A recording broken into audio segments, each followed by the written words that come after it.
ओम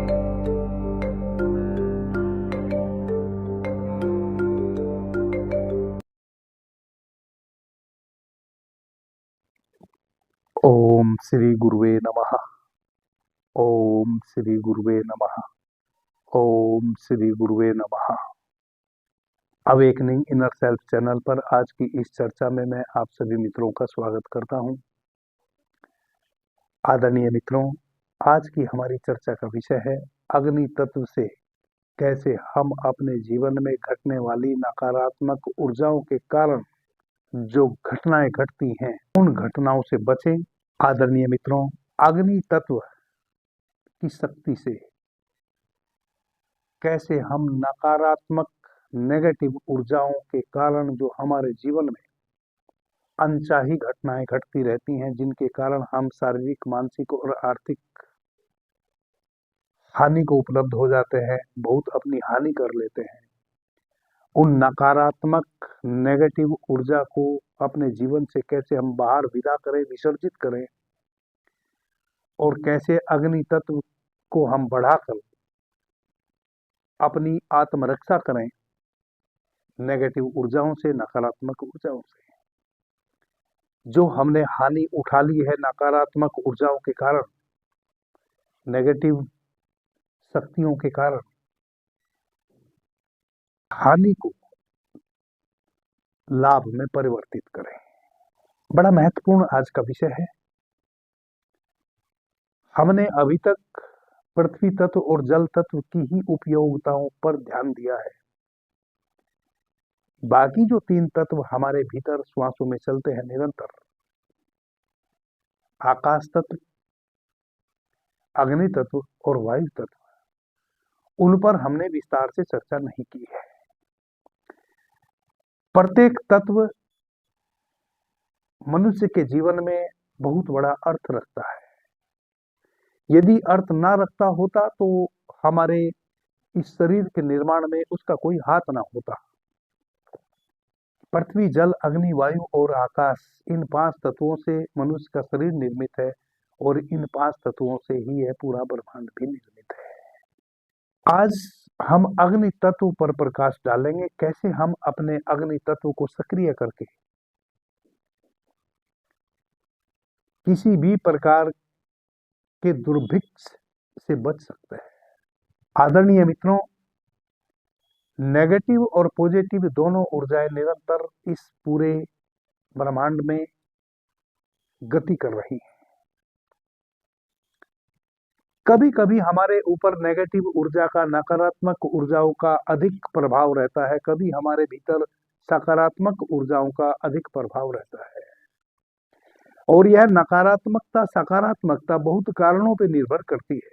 हमारी जीवन शैली पर भी यह निर्भर करता है, हमारे खान पान तक पर यह निर्भर करता है, हमारा उठना बैठना, समाज, कैसे लोगों के साथ हम संसर्ग करते हैं, उन सब पर भी नेगेटिव और पॉजिटिव प्रभाव पड़ता है।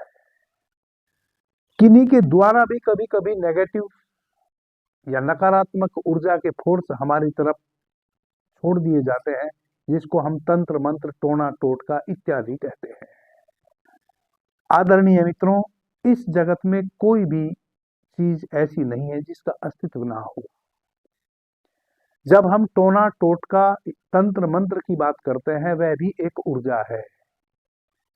उस ऊर्जा को भी एक विशेष प्रकार से हम अपनी शक्ति को एक विशेष विचार के साथ यदि बाहर प्रेषित करते हैं तो वह टोने टोटके के रूप में कार्य करने लग जाती है। अपने ही भीतर की शक्ति को एक विशेष प्रकार से, एक विशेष मंत्र के साथ यदि हम बाहर प्रवाहित करते हैं तो वह सकारात्मकता का कारण बन जाती है, किसी के जीवन में अच्छे का कारण बन जाती है, शुभ का कारण बन जाती है। टोना हो, टोटका हो, जो भी आपने शब्द सुन रखे हैं, वह सब ऊर्जा है। और वह ऊर्जा एक ही है, आत्मिक ऊर्जा। उस आत्मिक ऊर्जा का आप किस प्रकार से उपयोग करते हैं, प्रयोग करते हैं, वह आपके ऊपर ही निर्भर है।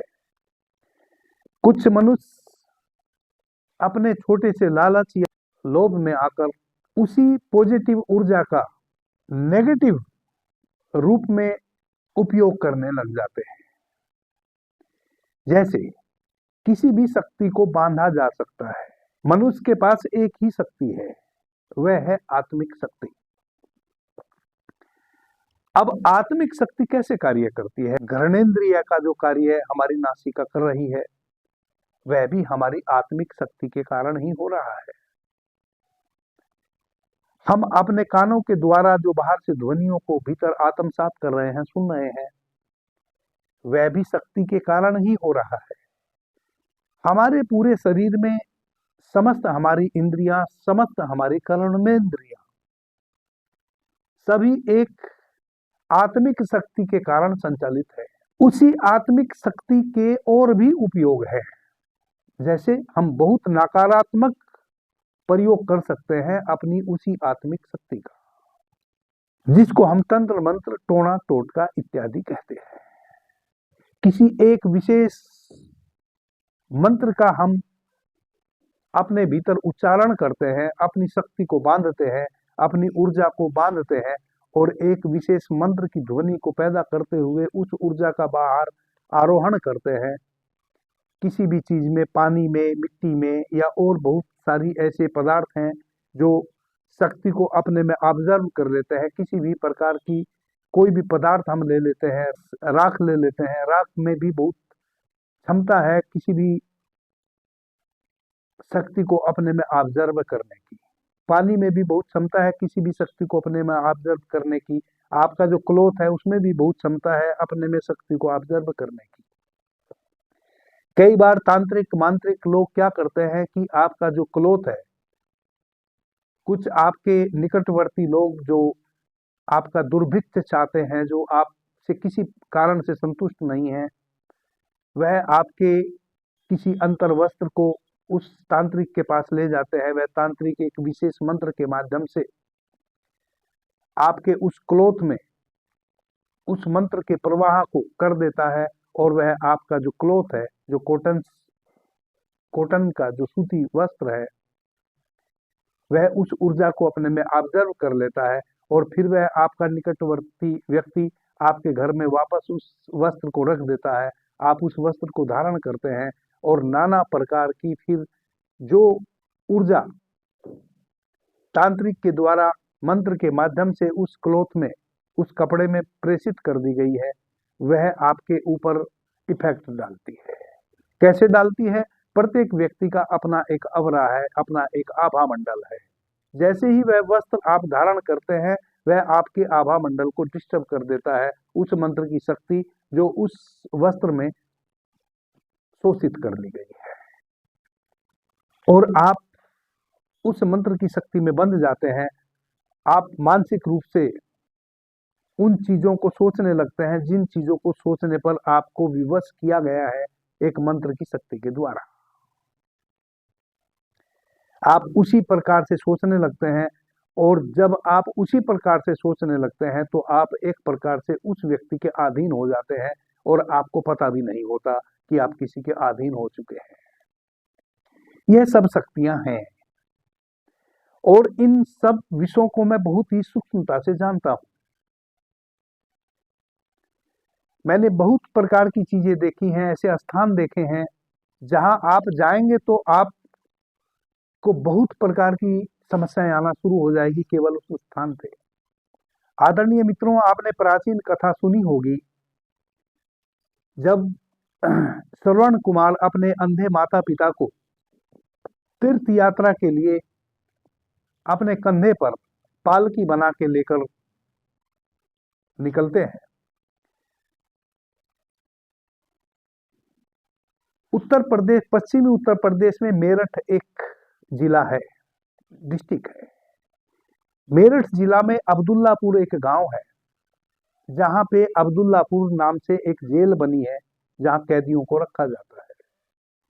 वही वह स्थान है जहां उस स्थान पर जब श्रवण कुमार अपने माता पिता को लेकर उस स्थान से गुजर रहे थे, तब श्रवण कुमार को अचानक यह समझ आता है कि थोड़ा आराम कर लेना चाहिए और वह अपने माता पिता की कंधे पर से पालकी उतार के आराम करने के लिए बैठ जाता है। कुछ समय बैठता है सुस्ताने के लिए, फिर उसके मन में एक विचार आता है, और वह विचार यह आता है कि मैं जो अपने कंधे पर अपने बूढ़े माता पिता को ढो रहा हूं, उससे मुझे क्या लाभ होने वाला है। ये मैं क्या फालतू का कार्य कर रहा हूं, इससे मुझे क्या लाभ होगा। और वह अपने अंधे माता पिता से कहता है कि अब मैं आगे तीर्थ यात्रा में आपको तभी ले जा पाऊंगा जब आप मुझे अब तक जो मैं आपको यहाँ अपने कंधों पर उठाकर लाया हूं उसका कर मुझे दे देंगे। उसका पारिश्रमिक जब आप मुझे दे देंगे तभी मैं अब आपको आगे लेकर जाऊंगा। श्रवण कुमार के अंधे माता पिता समझ जाते हैं कि ओहो, गलत स्थान पे हम बैठ गए हैं, हमारा बेटा ऐसे कैसे बदल गया। हमारी तो स्वयं की इच्छा भी नहीं थी तीर्थाटन करने की, यह अपनी इच्छा से ही हमें तीर्थ के लिए लेकर आया है, और आज ये ऐसी बात कह रहा है, इसके पीछे क्या कारण है। तुरंत अंधे माता पिता को यह बात समझ में आई कि बेटे का दोष नहीं है, पुत्र का दोष नहीं है, हम एक गलत ऊर्जा के आवरण में बैठे हैं। जहां हम बैठे हैं आराम के लिए, यह क्षेत्र ही, यह इतना जो क्षेत्र है यह बहुत खतरनाक है। यहां आके इसका मन पलट गया है। तब श्रवण कुमार के माता पिता कहते हैं कि ऐसा करो, आप आगे एक कोस के बाद एक बहुत ही रमणीक जगह है, उस रमणीक स्थान पे आप हमें लेके चलो, वहां जाके हम जो आप हमसे मांगोगे वह हम आपको देंगे। और श्रवण कुमार फिर अपने माता पिता को अपने कंधे पे उनकी पालकी उठा लेता है और उस अब्दुल्लापुर गांव का जो क्षेत्र है उस गांव को क्रॉस कर जाता है, एक कोस आगे बढ़ जाता है।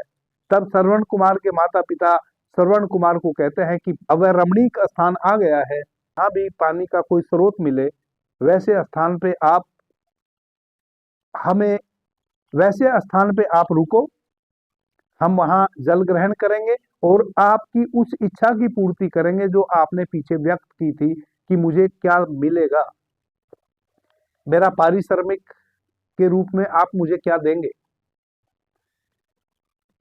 श्रवण कुमार बहुत लज्जित हुआ और उसने कहा कि आप क्या बात करते हैं पिताश्री, वह मेरी भूल थी,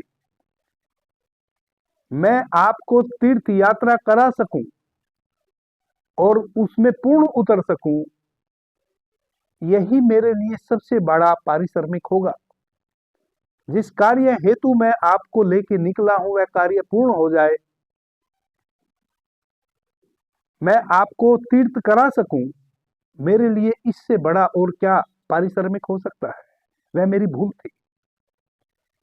आदरणीय मित्रों, नेगेटिव क्षेत्र होते हैं, नेगेटिव ऊर्जा होती है, इस प्रकार से वह हमारे मन मस्तिष्क पर कार्य करती है।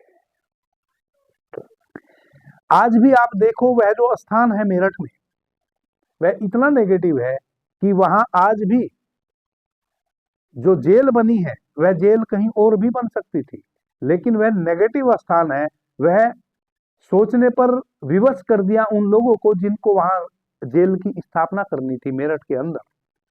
वह और कहीं भी कर सकते थे, लेकिन उन्होंने उसी स्थान पे जो उस समय जेल की स्थापना करने वाले लोग थे, उन्होंने जेल की स्थापना उसी गांव में की और उसका नाम रखा अब्दुल्लापुर जेल। वह नेगेटिव स्थान पे स्वयं वह जेल वहां खींच के चली गई। इस प्रकार से नेगेटिव ऊर्जाएं अपनी ओर हमें खींचती हैं। फिर किसी ने हमारे वस्त्र, किसी ने हमें जल इत्यादि मंत्र का उच्चारण किया और हमने वह जल ग्रहण कर लिया या वह वस्त्र धारण कर लिया, और नाना प्रकार से शक्तियों का दूसरों के ऊपर शक्तिपात किया जा सकता है। आदरणीय मित्रों, एक गुरु और शिष्य के बीच में एक बहुत ही सूक्ष्म और गहन संवाद भी कभी घटता है एक विशेष समय में। वह क्या होता है, गुरु का आनंद होता है अपने शिष्य को सभी प्रकार के ज्ञान की शक्ति से ओतप्रोत करना, जो गुरु ने अपनी साधना से, अपने स्वाध्याय से प्राप्त किया है।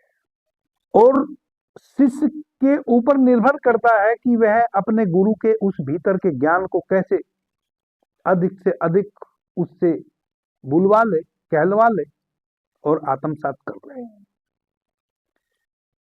कभी कभी गुरु इतना प्रसन्नचित होता है अपने शिष्य से, जब गुरु को लगता है कि शिष्य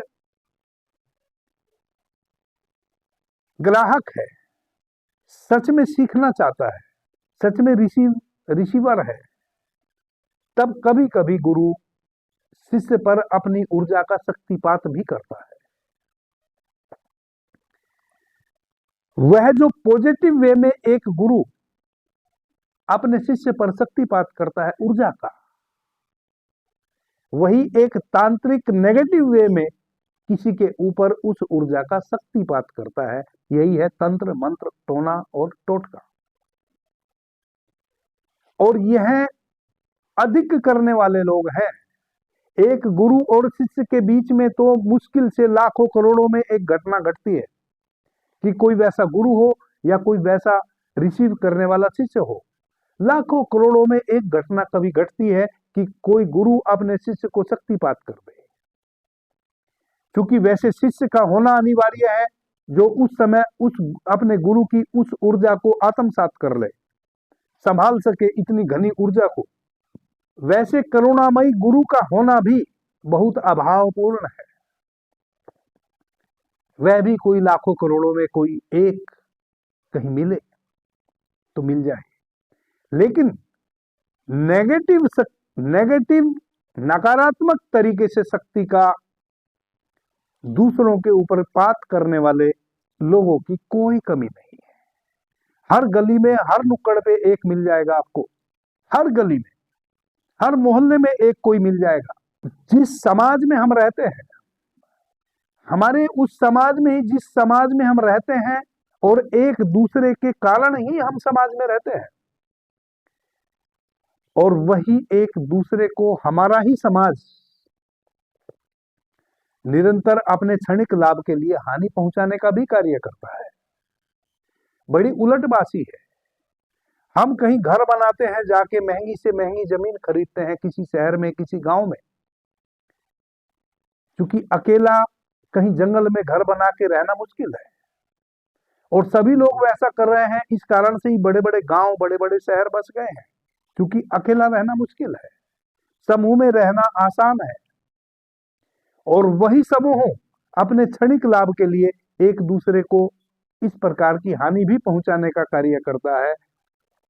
नाना प्रकार से उसी समाज के लोग हानि भी एक दूसरे को पहुंचाने का अपने क्षणिक लाभ के लिए कार्य करते हैं। आदरणीय मित्रों, यूं तो बहुत सी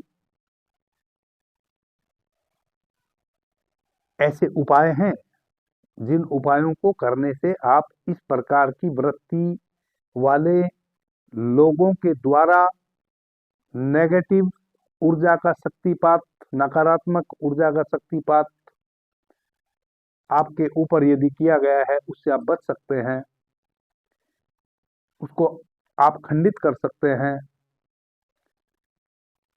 उस ऊर्जा क्षेत्र से आप बाहर आ सकते हैं और पॉजिटिव ऊर्जा को ग्रहण करके आप अपने जीवन में लाभ को उपलब्ध हो सकते हैं। अनेकों ऐसी उपाय हैं।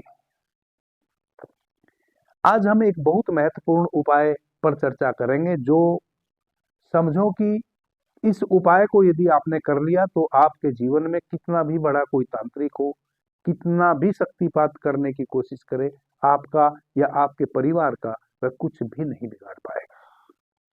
और वह क्या है? मुख्य रूप से हमारे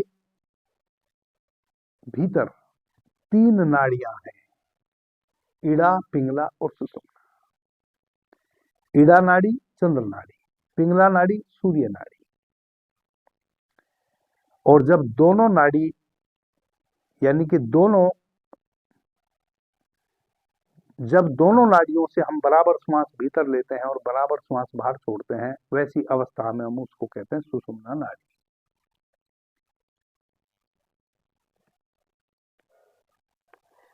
1 घंटे के करीब हम चंद्र स्वर से एक बार में श्वास लेते हैं, 1 घंटे के करीब हम सूर्य स्वर से एक बार में श्वास लेते हैं।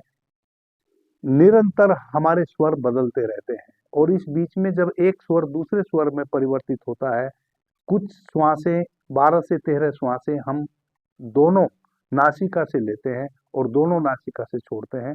वह समय होता है जब हमारी सुषुम्ना नाड़ी चल रही होती है। एक स्वर जब हमारा बह रहा होता है तो प्रत्येक स्वर में सर्वप्रथम अग्नि, आकाश, सर्वप्रथम वायु तत्व बहता है, फिर अग्नि तत्व बहता है, उसके पश्चात पृथ्वी तत्व बहता है, उसके पश्चात जल तत्व बहता है और फिर आकाश तत्व बहता है। जो 5 तत्वों से यह ब्रह्मांड निर्मित है और 5 तत्वों से हमारा यह शरीर निर्मित है, यह पांचों तत्व एक एक स्वर में बारी बारी से हमारे भीतर बहते हैं। तो इनका तो एक समय है। जैसे यदि सूर्य जब अग्नि तत्व बह रहा होगा तो वह केवल 12 मिनट हमारी श्वासों में बहेगा, उसके बाद फिर पृथ्वी तत्व बहने लगेगा जो कि 20 मिनट बहेगा।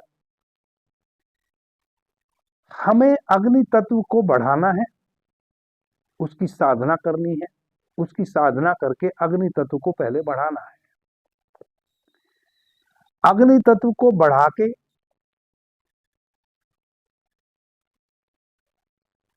हमें अग्नि तत्व का जो मंत्र है रम राम,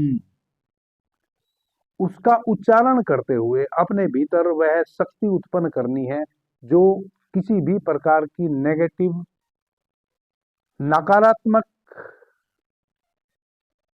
जो हमारे ऊपर किसी के भी द्वारा क्रिया कर दी गई हो या प्राकृतिक रूप से नकारात्मकता हमारे चारों ओर अधिक इकट्ठी हो गई हो, उसको नष्ट कर देगी। क्या करना है? हमारा श्वासों में जो अग्नि तत्व बहता है उसका जो स्थान है वह है हमारे यह कंधे, और उसका जो रंग है वह है रक्त वर्ण, लाल रंग, बिल्कुल मनुष्य के रक्त के जैसा। और उसकी ध्वनि है राम, जो उसका बीज मंत्र है। और उसकी जो आकृति है वह है त्रिभुजाकार।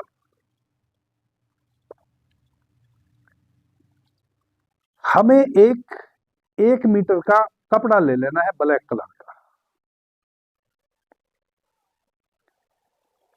एक ब्लैक कलर का 1 मीटर का कपड़ा ले लें, चौरस, बिल्कुल चौरस,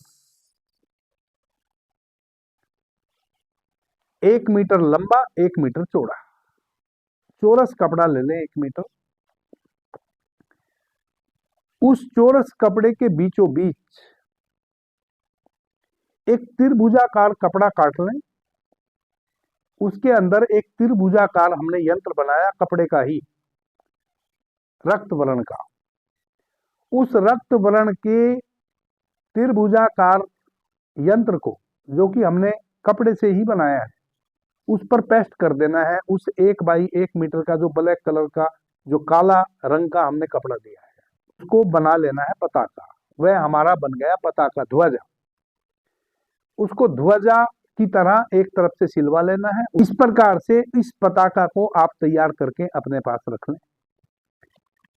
अग्नि तत्व का जो ग्रह है, जो स्वामी है, ग्रह स्वामी है, वह है मंगल और शुक्र। शुक्रवार का दिन आप चुन लें या मंगलवार का दिन चुन लें। मंगलवार का दिन सबसे बेहतर होगा। मंगलवार के दिन आप उत्तर या दक्षिण दिशा में मुंह करके बैठ जाएं। या तो उत्तर दिशा में आप मुंह कर लें या दक्षिण दिशा में आप मुंह कर लें। 1 लोटा पानी, कम से कम आधा लीटर पानी जिसमें आ सके, एक पताका उस प्रकार से तैयार करके आपने रख ली। पताका के विषय में मैं फिर से दोहरा देता हूं, 1 बाई 1 मीटर का आपने काले रंग का कपड़ा ले लेना है। वह कॉटन का हो, सूती हो या पॉलिस्टर हो, उससे कोई फर्क नहीं पड़ेगा। और एक रक्त वर्ण का, लाल रंग का, उसमें त्रिभुजाकार यंत्र बना लें कपड़े का ही, और उस 1 बाई 1 मीटर वाले कपड़े में उसको पेस्ट कर दें, चिपका दें दोनों तरफ। और वह इस प्रकार से आप एक पताका तैयार करें, एक ध्वजा, झंडा तैयार करें। उसको आप अपने पास रख लें, एक लोटा पानी रख लें, उत्तर या पश्चिम दिशा की ओर मुंह करके बैठ जाएं। अग्नि तत्व का जो चक्र है, हमारे शरीर के भीतर 7 चक्र है। सर्वप्रथम जो हमारा मेरुदंड है, यह जहां नीचे शुरू होता है गुह्या प्रदेश से, उसको कहते हैं मूलाधार चक्र। उसके ऊपर स्वाधिष्ठान चक्र, और तीसरा जो चक्र है वह है हमारा नाभि चक्र, जिसको हम मणिपुर चक्र भी कहते हैं। अग्नि तत्व का जो चक्र है वह आपका मणिपुर चक्र ही है, नाभि चक्र ही है। रीढ़ बिल्कुल सीधी कर ले, आंख बंद कर ले, अपने पूरे होश को अपनी नाभि के जस्ट पीछे, अपनी रीढ़ में अपने पूरे होश को लेके आए। कैसे आप अपनी रीढ़ में अपने मणिपुर चक्र को पकड़ पाएंगे? अपने यह दोनों जो हाथ हैं, बाएं हाथ को अपनी नाभि पे रख लें, ऐसे रख लें, बाएं हाथ को अपनी नाभि पे ऐसे रख लें, दाहिने हाथ को बाएं हाथ के ऊपर ऐसे रख लें, अपनी नाभि के ऊपर। जहां आपके हाथ रखे हैं नाभि के ऊपर, पहले अपने पूरे होश को आप वहां लेके जाएं, आपके लिए यह सहज हो जाएगा। जहां आपके हाथ रखे हैं वहां अपने पूरे होश को भीतर लेकर जाएं। जहां आपके हाथ रखे हैं नाभि चक्र, नाभि पर अपने हाथों के पीछे अपने पूरे होश को लेकर जाएं। अब आप जो श्वास ले रहे हैं उस श्वास को नाभि तक जाने दें, जहां आपके हाथ रखे हैं, जहां आप अपने होश को टिकाए हैं।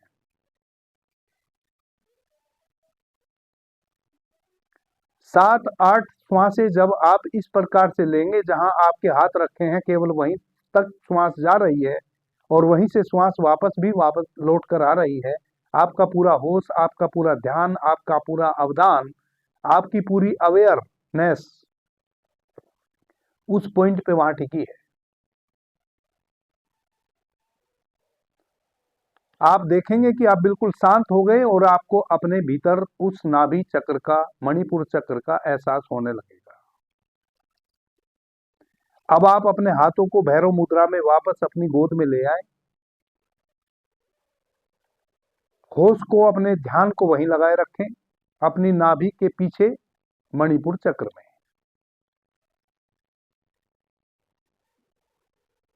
रम ध्वनि का उच्चारण करें। आप वहां देखें अपनी नाभि के पीछे कि एक ब्लैक कलर का चौरस यंत्र है, और उस यंत्र के भीतर त्रिभुजाकार रक्त वर्ण का एक यंत्र बना हुआ है।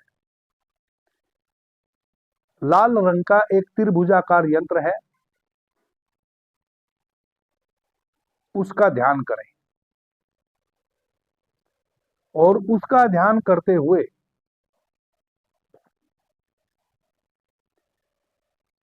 रम ध्वनि का बाहर उच्चारण करें। रम, राम, रा और रा पे अंक, रम। कैसे उच्चारण करेंगे? राम।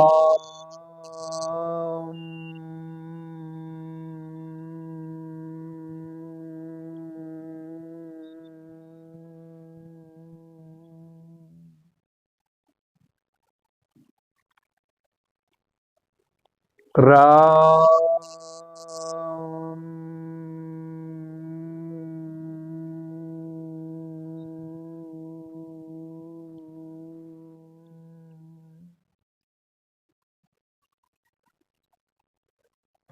राम।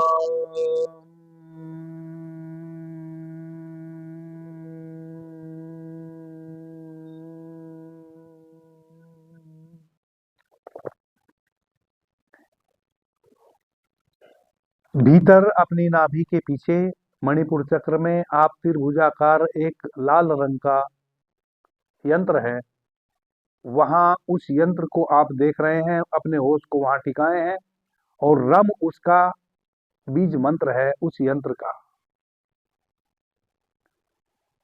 रम ध्वनि का उच्चारण कर रहे हैं।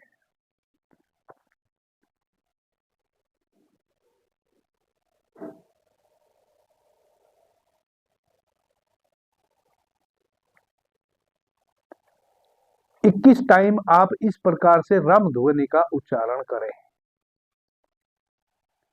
अब क्या करें कि वह जो आपने पानी रखा हुआ है अपने पास, और वह जो आपने पताका तैयार की थी 1 बाई 1 मीटर के कपड़े में, जो त्रिभुजाकार यंत्र आपने लाल रंग का दोनों तरफ कपड़े में बनवाया था, किसी चीज की सहायता से अपने सामने उस पताका को ऐसे फैला के रख ले। और जो पानी आपने अपने पास रखा था उसको आप अपने बाएं हाथ की हथेली पर रख लें ऐसे, और ऊपर से दाहिना हाथ से उसका पानी का मुंह बंद कर लें, अपनी गोद में रख लें। यह बहुत महत्वपूर्ण प्रक्रिया है आदरणीय मित्रों। इस जगत में भाव की शक्ति सबसे बड़ी शक्ति है। पीछे भी मैंने इस विषय पर विस्तार से कई बार चर्चाएं की है। अब आपने लम ध्वनि के उच्चारण को करना है वापस 21 टाइम, और अपने ध्यान को लगा के रखना है सामने जो आपने कपड़े पे एक यंत्र बनवाया है, ब्लैक कपड़े पे जो आपने यंत्र बनवाया है लाल कलर का, उस यंत्र को आप एक टक ऐसे देखें।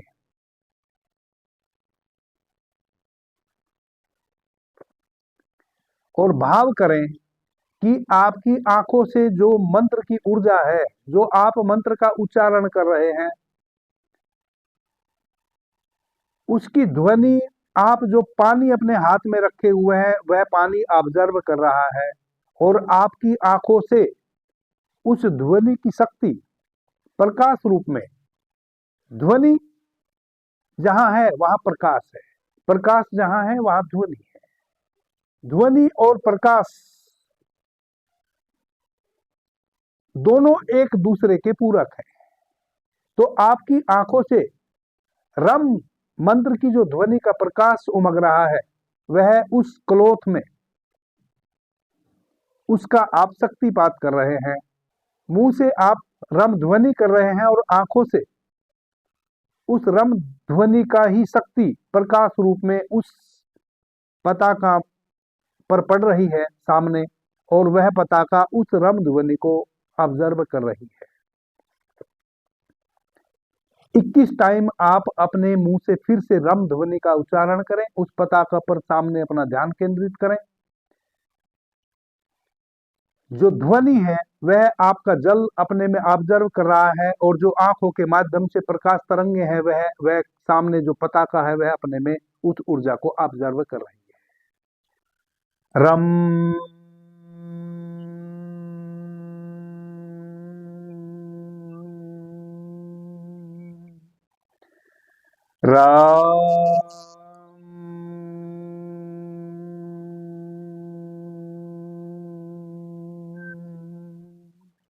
इस प्रकार से 21 टाइम रम ध्वनि का उच्चारण करें।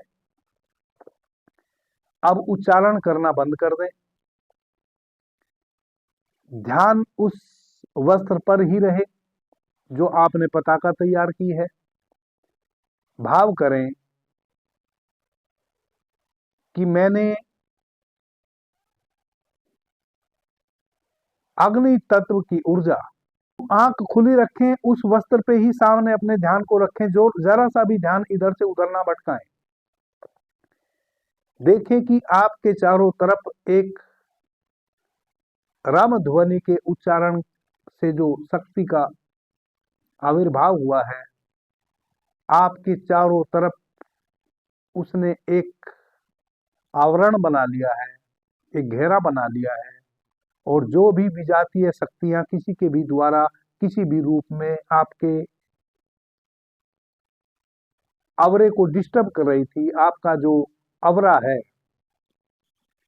आपके शरीर का जो आवरा है, उसको डिस्टर्ब कर रही थी, उसको तोड़ रही थी, वह सभी नेगेटिव ऊर्जाएं, सभी नकारात्मक ऊर्जाएं, चाहे वह किसी तांत्रिक मांत्रिक के द्वारा आपके ऊपर प्रेषित की गई थी, या वह किसी भी कारण से नेगेटिव ऊर्जा आपको एक आपके चारों तरफ एक अपना आवरण बना ली थी, आपके द्वारा रम ध्वनि के उच्चारण करने से वह आवरा बिखर गया है, वह आवरण बिखर गया है, वह आवरण टूट के खंडित खंडित हो गया है। इस ध्वनि के माध्यम से आपने एक नया आवरण, एक नया कवच अपने चारों तरफ तैयार कर लिया है।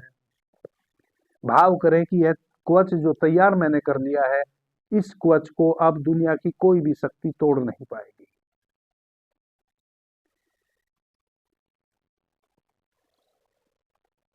भाव करें कि जो पानी आप अपने हाथ में लेकर बैठे हैं, इस मंत्र की शक्ति को वह पानी स्वयं में ऑब्जर्व कर लिया है। जो भी जहां भी मैं इस पानी के छींटे मार दूंगा, उस वह स्थान नीट एंड क्लीन हो जाएगा।